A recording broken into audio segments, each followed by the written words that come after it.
স্কুলের আরো টিচাররা রয়েছেন, তাদের সঙ্গে আমরা একবার কথা বলবো।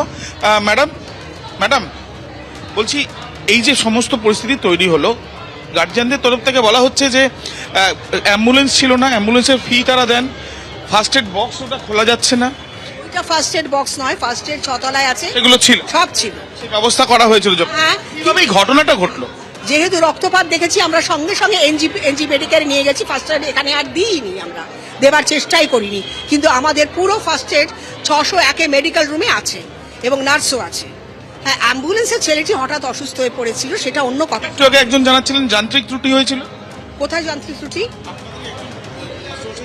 যান্ত্রিক ত্রুটি অ্যাম্বুলেন্স আমাদের কাছে বাইরে আছে, শুনিয়ে দেবো। আমি যতদূর শুনেছি আমি যে ছেলেটি অসুস্থ হয়ে পড়েছিল কিংবা হয়তো যান্ত্রিক ত্রুটি হয়েছে, কিন্তু what was more important at that time বাচ্চার ব্যবস্থাটা করা, সেটা কিন্তু করা হয়েছে। কিন্তু গার্জিয়ানদের বক্তব্য তারাই করেছে, স্কুলের তরফ থেকে উদাসীনতা ছিল, এটা তাদের বক্তব্য। একটু বলি, দেখুন আমরা গাড়ি জোগাড় করে দিয়েছি, তারপরে বাচ্চা আমি তো অস্বীকার করিনি দিদি, বলছি না সে কথা, আমরাও খুঁজছি। কোথায়? আমরা যে প্রত্যেক মাস গাড়িটা যে স্কুলের সেই সময় কোনো অ্যাম্বুলেন্স ছিল না এবং কিছু আছে কি?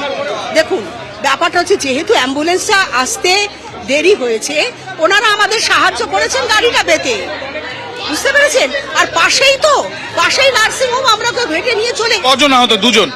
দুজন পুরো আহত, মানে একজন সিরিয়াসলি আহত হয়েছে, আরেকজনের হাত মানে ফার্স্ট এড দিয়ে ছেড়ে দিয়েছে।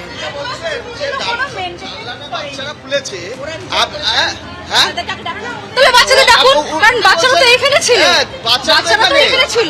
বাচ্চারা তো এখানে অনেক কথা, সব বাচ্চা ছিল না, ক্লাস 7 আর ক্লাস 10। ম্যাম, সিসিটিভি ক্যামেরা আছে আপনাদের?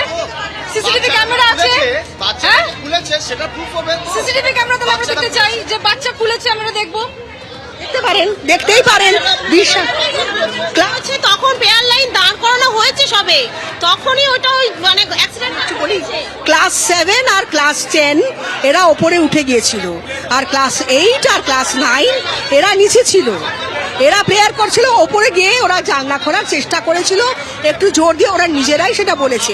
এবার সিসিটিভি ম্যাম, বাচ্চাদের উপরে দোষ দেবেন না, আমরা আপনাদের কাছে হাত জোড় করছি, বাচ্চাদের উপরে দোষ দেবেন না।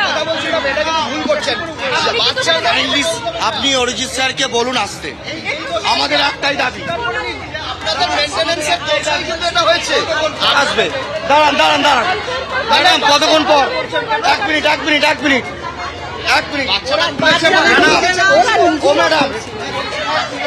ম্যাডাম, অরিজিৎ স্যার কখন আসবে? ম্যাডাম, অরিজিৎ স্যার কখন আসবে?